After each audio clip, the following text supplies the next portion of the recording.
En tiempos duros como los que vivimos, describir un hecho es igual que denunciarlo. Y eso implica que es bien difícil tratar algunos temas sin indignarse, sobre todo a cierta edad como la que tengo, en la cual casi todo lo que yo podría hacer o está prohibido, o es políticamente incorrecto, o es delito. Pero en cualquier caso, ya no estoy en edad de traicionarme. Entonces, les ruego me permitan decir lo que creo. Y como no sé derecho penal, Dios quiera que no haya complicidad en el delito de oír. Así que escuchen nomás.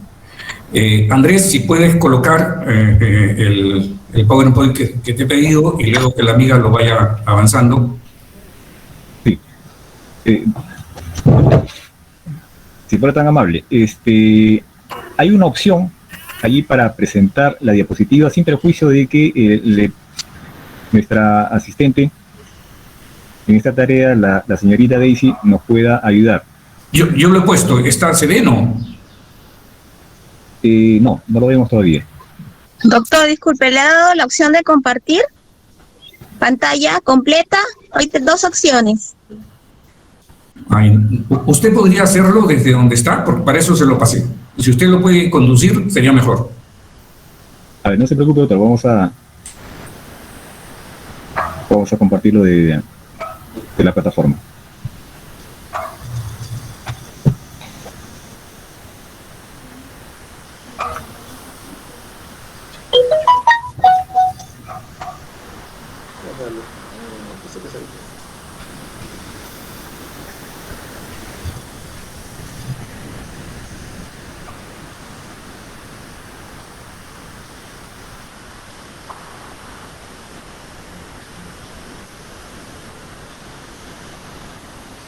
Doctor Monroy, me dice el asistente de que hay un problema técnico que no le permite en estos momentos compartir el PPT, pero solamente lo va a solucionar en unos momentos.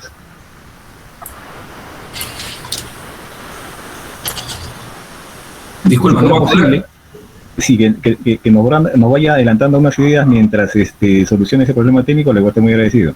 Listo. Bueno, apenas aparezca, pues le damos. Los dos temas sobre los cuales quería tratar son absolutamente muy puntuales. Uno tiene que ver con la tutela cautelar y el otro con los medios impugnatorios. Hubiera sido interesante que miráramos el artículo, porque hubiera sido más sencillo decir que, por ejemplo, el artículo 18, que es el primer artículo de los tres que tratan la medida cautelar, empieza diciendo: se pueden conceder medidas cautelares y de suspensión del acto violatorio. Es decir, este maravilloso legislador ha colocado el género y la especie juntos, porque la suspensión del acto es una especie de la medida cautelar. Entonces, ¿cómo se puede decir se puede conceder medidas cautelares y de suspensión del acto, como si fuese una cosa distinta? Es una bobada, lo sé, pero no hay que equivocarse pues cuando uno legisla, ¿no? Hay que hacer cosas elementales y bien hechas. Luego dice que la medida cautelar solo debe limitarse a garantizar el contenido de la pretensión constitucional, lo que es absolutamente obvio. ¿Qué otra cosa más va a garantizar una medida cautelar si no es el objeto de la pretensión? Yo no sé exactamente para qué lo dice o en qué sistema de derecho comparado una medida cautelar protege otra cosa que no sea el objeto de la pretensión. En tercer lugar, en ese mismo artículo dice: sin transgredir lo establecido en el primer párrafo del artículo 17. Ustedes miran el primer párrafo del artículo 17 y no tiene absolutamente nada que ver con el artículo 18. No hay manera que lo transgreda. Ha dicho un artículo, puede ser alguno de los 100 y pico que tiene, pero no es ese. Y ya para terminar ese artículo dice: teniendo en cuenta su irreversibilidad, el orden público y el perjuicio que puede ocasionar. Lo que debe verificar un juez no es la irreversibilidad, sino la reversibilidad. Es decir, lo que una medida cautelar debe ser es reversible. O sea, el principio de irreversibilidad está expresado en sentido contrario. Entonces, lo que importa es que no puede ser irreversible. No como allí se expresa, ¿no? Es una pena. Luego dice que no puede afectar el orden público. Es una falta de respeto a un juez. ¿Cómo un juez va a expedir una medida cautelar, no es cierto, que atente contra el jus cogens? porque eso es lo que está diciendo cuando habla de orden público. O sea, no hay manera, no es concebible. Nosotros en derecho privado podemos establecer contratos y afectar el orden público, sin duda, por una serie de razones que no importa detallar. Pero yo no recuerdo un juez se equivoca, como cualquier ser humano, pero que afecte el orden público es una exageración. Y en tercer lugar dice que debe tener en cuenta el perjuicio que puede ocasionar. Tal vez el legislador no sabe que no existe medida cautelar que no produzca perjuicio. Todas producen perjuicio. Si uno ingresa a una casa para un secuestro, como forma de medida cautelar me refiero, y obviamente si no le abren la puerta, pues la va a desarrajar. El tema es que hay perjuicios lícitos e ilícitos. Y cuando se aprecia la ilicitud, cuando esa medida cautelar no garantizó una demanda porque ésta se perdió. Y además, esa medida cautelar fue alegosa, ¿no es cierto? Entonces, en ese contexto es cuando el perjuicio deviene ilícito. Es una suma de requisitos para hablar de ilicitud en la ejecución cautelar. No es simplemente decir que hay ilicitud. Mucho más sencillo hubiera sido referirse al principio de mínima injerencia. Es decir, cuando un juez va a conceder una medida cautelar, tiene que elegir que sea efectiva aquella que menos perjuicio soporte el afectado. Eso es absolutamente. Después dice que el juez puede conceder la medida cautelar en todo o en parte. Sí, parece muy sabia la frase, pero es una tontera, porque las medidas cautelares cuantitativas pueden concederse en todo o en parte. Cojan una cualitativa, a ver, quiero autorización para sacar a mi hijo del país. Lo saca 5 días y lo regresa a los otros 5. ¿Cómo es eso? Lo saco por la mitad. Las cualitativas no funcionan así. O sea, ¿qué cosa es lo que tuvo que hacerse en un artículo de medida cautelar si es que hubiera tenido la oportunidad de un legislador serio hacer esto? Concederle al juez poder general de cautela. Es decir, el juez adecuará la medida cautelar que mejor corresponda al caso en concreto, atendiendo al principio de irreversibilidad y al principio de mínima injerencia. Con ese contexto, o sea, en 3 líneas, pero para eso hay que creer en el juez. Pero cuando uno dice, cuidado que el juez puede afectar el orden público, obviamente no está pensando en ello. El artículo 19 tiene como sumilla los requisitos de la medida cautelar. Bueno, ninguno de los que allí se citan son requisitos, son presupuestos. Los requisitos pertenecen a la estructura de un instituto. Los presupuestos se refieren al mérito, al contenido de un instituto. Cuando uno habla de verosimilitud, de peligro en la demora y toda esa jerga, esos son presupuestos. Eso es el mérito de una medida cautelar. Eso no se le puede llamar requisitos. Pero eso se da pues en la universidad. Eso uno no puede decirle a un legislador que diga eso. Pero el legislador en ese mismo artículo 19 dice que para conceder una medida cautelar debe existir una certeza razonable de que la demora, etcétera, etcétera. Amigos, la certeza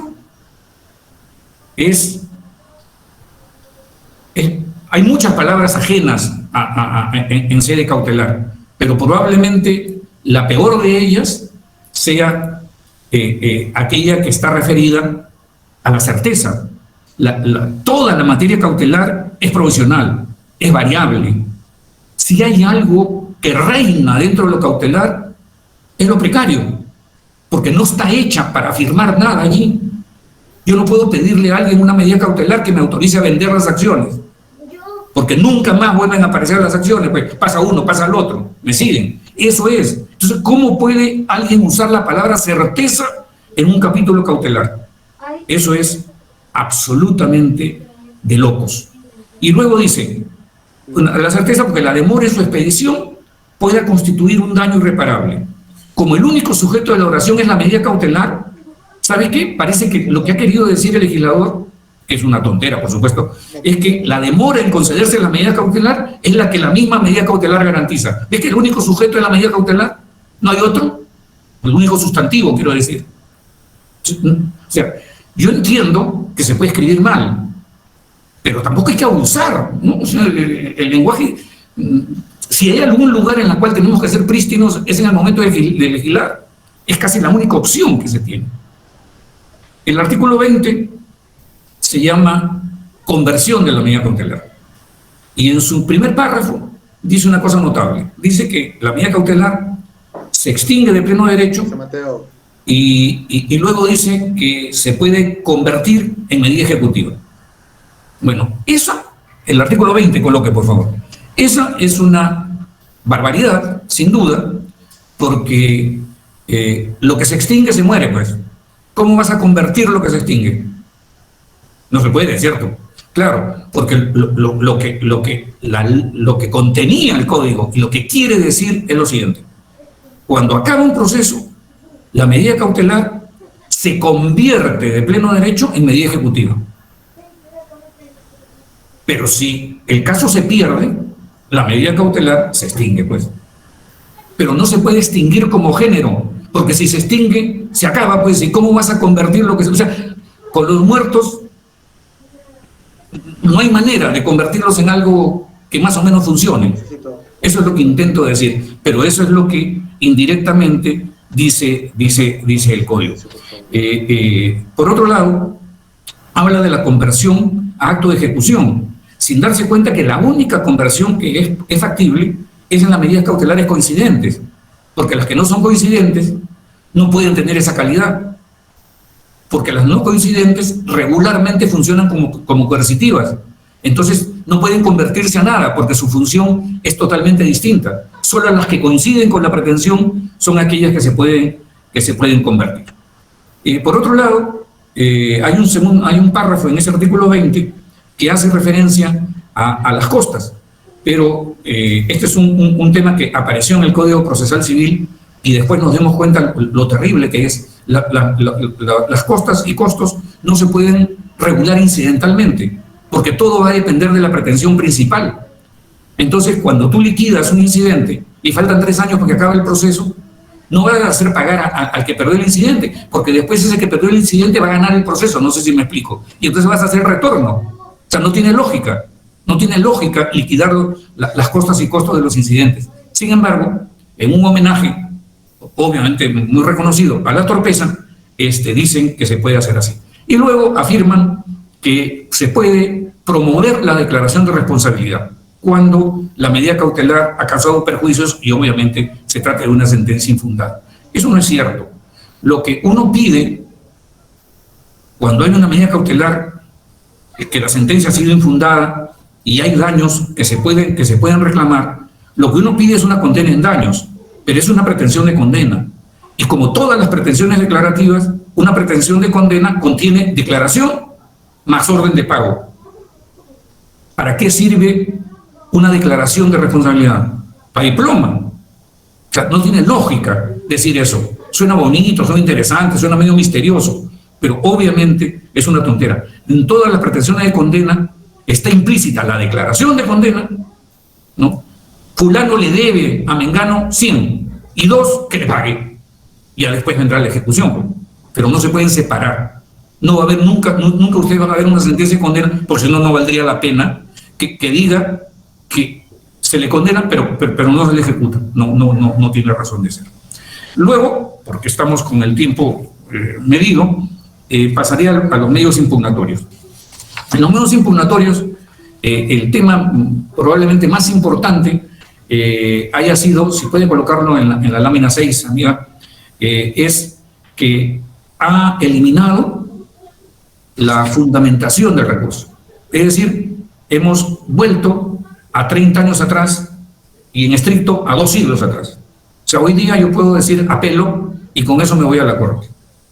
Si la gran desgracia de la materia impugnatoria es que es el sitio preferente que tenemos los abogados para prolongar innecesariamente los procesos, esta norma es impecable, porque ya no hay necesidad de escribir los errores, de sustentar los agravios y de precisarlos a efectos de si es procedente o no es procedente el medio impugnatorio. No interesa, el juez es de palo, el juez de primer grado es de palo y tiene que subirlo, y es la instancia superior la que mirará estos agravios y los pondrá en orden. En realidad, en materia impugnatoria es muy poco. Paso muy rápidamente al artículo que sigue, que es el 22, en donde se dice una maravilla, ¿no?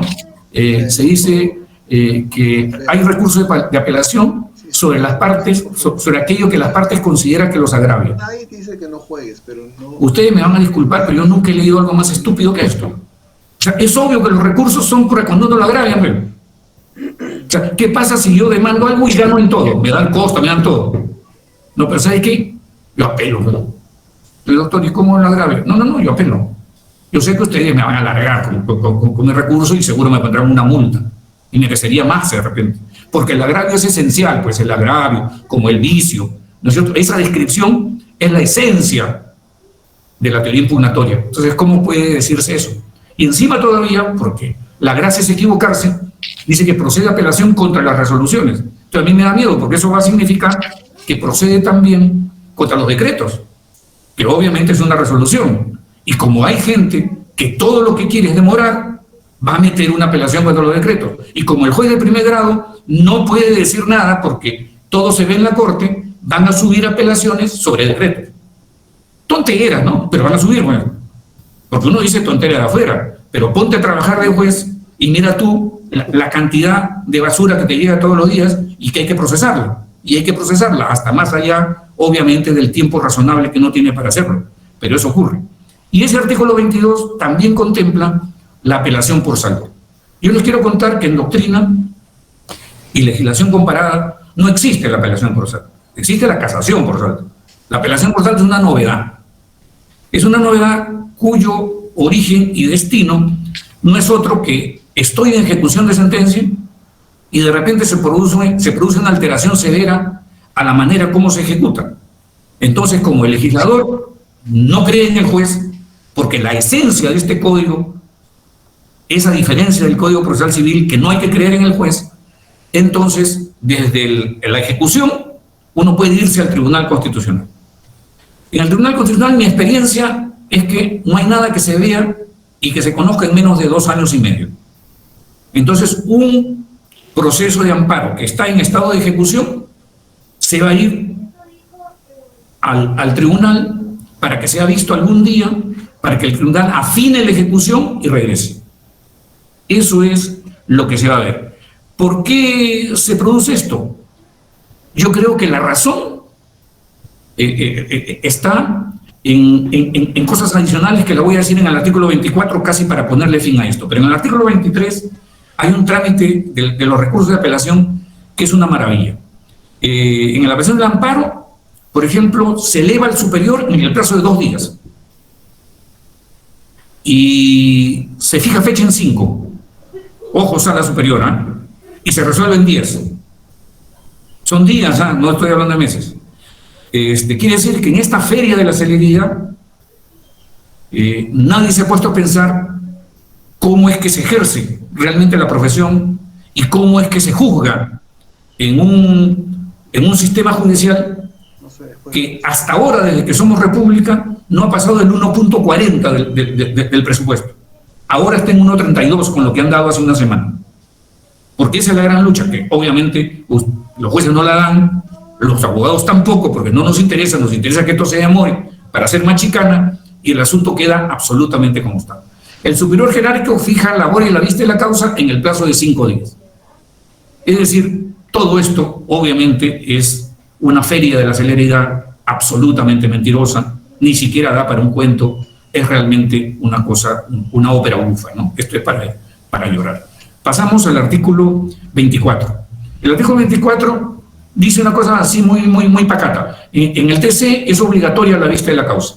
Lo que ha querido el legislador es eliminar algo en la cual yo sí estoy de acuerdo, que es eliminar el auto interlocutorio. Esta manía del Tribunal Constitucional, ¿por qué? Porque estaba saturado de trabajo. Y como él no puede estar saturado de trabajo, los jueces de otro grado sí, pero él no. Entonces él decidió que él veía y las cosas que creía que eran improcedentes las declaraba de plano. La interlocutoria está en la partida trasera, o sea, tiene 7 siglos de atraso. La interlocutoria, o sea, es bien difícil encontrar que alguien hable de doctrina en un libro de 150 años para acá. Es muy difícil. Lo pueden encontrar, pero será simplemente una joya. Hacia atrás sí, porque ya no existe. ¿Y no existe por qué? Porque es indefensión, pues. ¿Cómo vas a meter una resolución que te dice no tienes nada?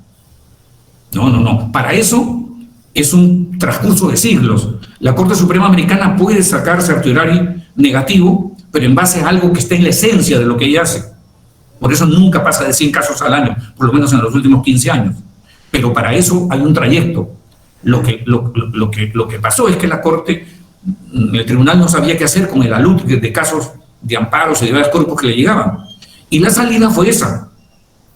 Pero esa es una salida muy sencilla, muy facilona, porque lo que tenía que hacer es concebir un sistema constitucional judicial y guardarse para sí certiorari positivo y coger los casos de habeas corpus o los casos de amparo en los cuales considere que tenía algo que decir. Pero sin duda esa sí era una opción y no la que hemos visto. ¿Puedes pasar, amiga, a la siguiente ficha?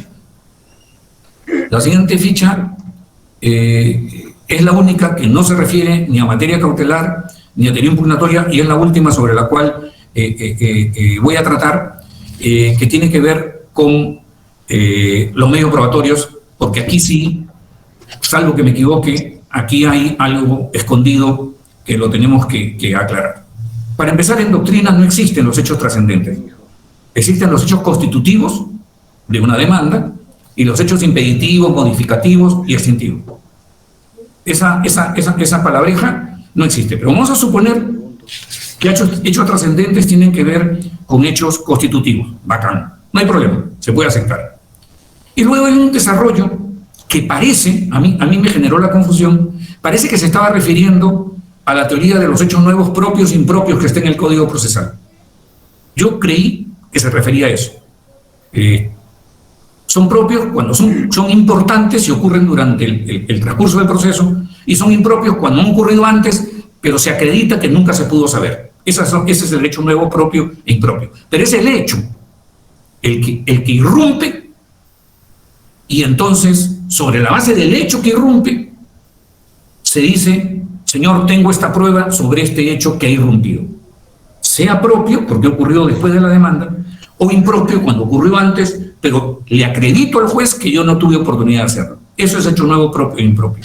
Pero fíjense qué cosa es lo que dice el artículo. Dice siempre que no requiere actuación, pero incluso si la prueba se conoce o se produce con posterioridad a la demanda. Es decir, quien leyó el artículo del Código Procesal Civil no se dio cuenta que el tema no era la prueba, sino eran los hechos. Era el hecho el que irrumpía. Es decir, supongo que en un caso penal, no sé, que dará lugar a una revisión, supongo, cuando aparezca el que se murió. Obviamente es un hecho nuevo propio, bueno. ¿Cómo va a seguir el proceso penal de homicidio contra ese tipo? Eso es hecho nuevo propio. Pero lo que no se puede, lo que no existe, porque si no desbarrancas el proceso, es permitir que en cualquier momento se pruebe sobre hechos que ya se expresaron. Sobre eso no existe, sobre eso no hay doctrina, no hay nada, no va a haber tampoco. Y ellos dicen, incluso si la prueba, o sea, no el hecho, se conoce o se produce con posterioridad. Eso es una barbaridad. Pero además lo agrava leer en segunda instancia, o inclusive en el TC. Esto sí es patapúfete.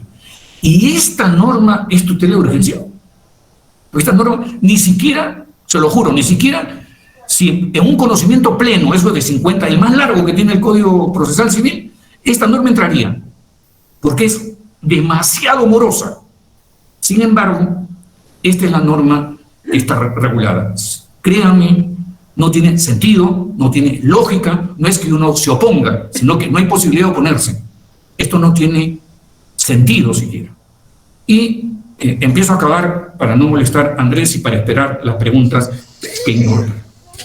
Yo quería decirles que alrededor de esta potestad de legislar hay muchos mitos jurídicos, pero quisiera recordar solo dos. El primero es la idea tradicional de que legislar es un acto de voluntad popular. Yo tengo la impresión que eso es un mito, porque quienes lo hacen no representan al pueblo y tampoco lo hacen en función del pueblo. Así que ese es un mito. Si alguna vez lo fue, ahora no lo es.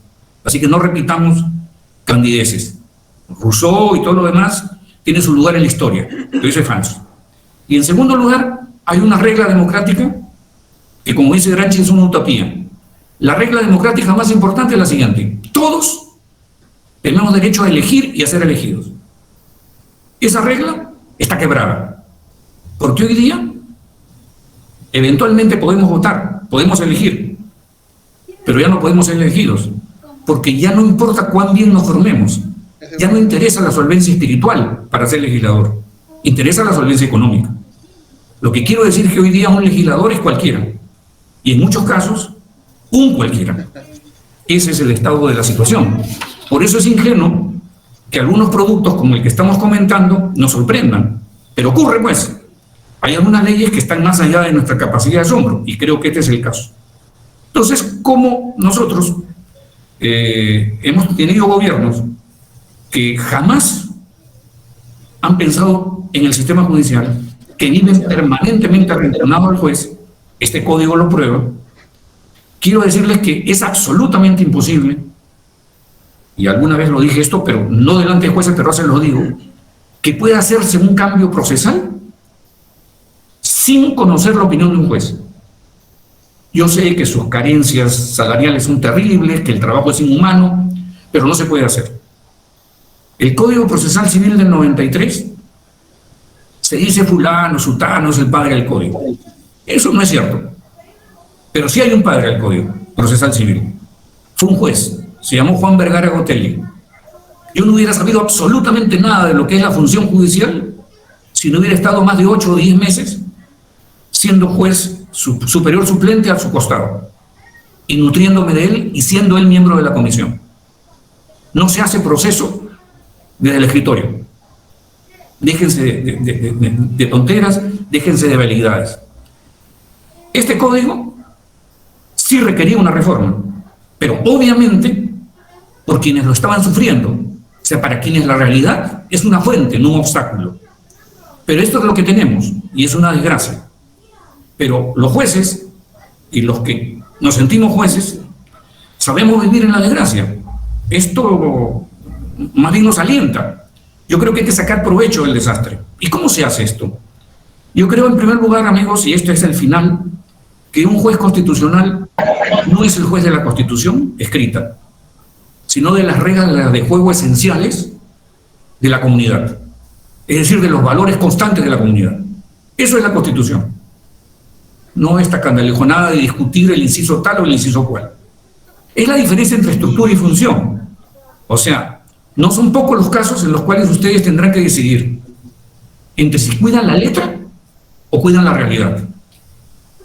No se olviden, porque hoy el código, este código, con todas sus deficiencias, les aumenta ese reto.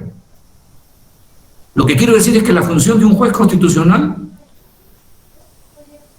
no es hacer lo que la Constitución diga, sino lo que la Constitución debería decir. El rol del TC es ese, me dirán algunos, y no es el nuestro. Pero no es exclusivo, para empezar, y en segundo lugar, José. con sus sombras y sus luces, ¿no? Mateo. Porque acabo de recibir hace 10 días una sentencia que declara infundada una demanda contra las ratificaciones. No quiero que después estés diciendo. Manuel Atienza se reía porque no creía que existían las ratificaciones como se las describí en mi libro, en un libro que le regalé, y porque además estaba de acuerdo conmigo que no hay Estado democrático en el mundo que tenga las ratificaciones que nosotros tenemos. Pero ¿qué ha dicho el Tribunal Constitucional hace 10 días? Ha dicho una cosa realmente notable. Formalmente, la pregunta que se hizo en el referéndum no fue dudosa, no predispuso, es impecable. Así que formalmente eso está bien. Y por otro lado, nosotros ya hemos dicho que la garantía de inmovilidad no puede ser definitiva, si no la podemos cambiar cada 7 años. Y por lo tanto, la ratificación existe. Esto es mirar la letra, mirar las estructuras de la Constitución, que con toda sinceridad me importa un poco, tal vez sea porque no las conozco, pero me importa la sustancia valorativa que hay detrás. Tener ratificaciones y tener órgano disciplinario y colocar al juez al borde de la neurosis 2 veces cada 7 años es criminal. Es criminal. Y solo lo tenemos nosotros. Entonces, ¿cómo podemos depender y cómo podemos estar a cada rato repitiendo las sentencias del TC, que al igual que la Suprema Corte Americana, son capaces de decir cosas notables pero sin embargo institucionalizan la tortura como lo hicieron en el 2001 con la ley Patriota. Entonces, eso es terrible. Y yo acabo acá. El nuevo código no es pues la esperanza de los afectados en sus derechos fundamentales.